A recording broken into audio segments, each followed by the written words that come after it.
Alors, je disais dans une vidéo précédente que les Juifs doivent compenser leur différence verticale par une intégration horizontale.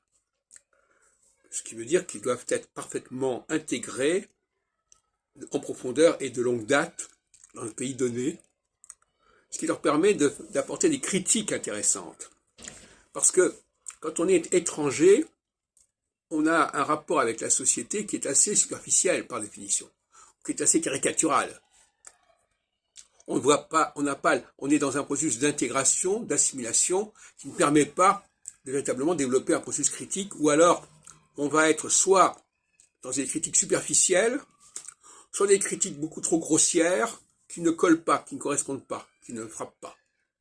La bonne critique, c'est une critique pertinente, adéquate, qui ne reste ni au ras des pâquerettes, ni dans une étrangeté complètement disqualifiante. C'est pour ça que les Juifs ont intérêt à rester là où ils sont, parce que c'est ça qui garantit ce qu'on appelle l'antidote à l'antisémitisme. Un Juif qui a une parfaite compréhension, une parfaite connaissance, une parfaite maîtrise des valeurs du pays où il se trouve, ne va pas déclencher le même antisémitisme que quelqu'un qui est étranger.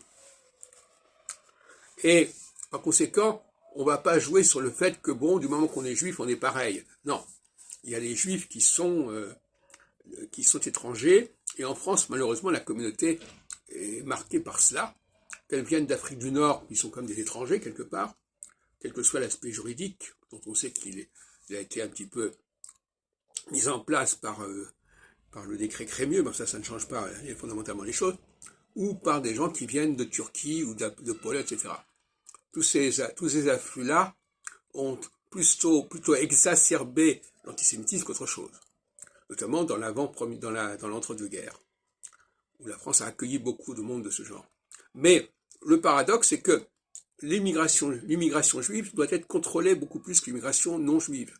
Parce que l'immigration juive, elle a une verticalité qui crée de la tension déjà par elle-même, mais qui ne peut s'exercer correctement que s'il y a un ancrage dans l'horizontalité et dans la présence longue dans le pays.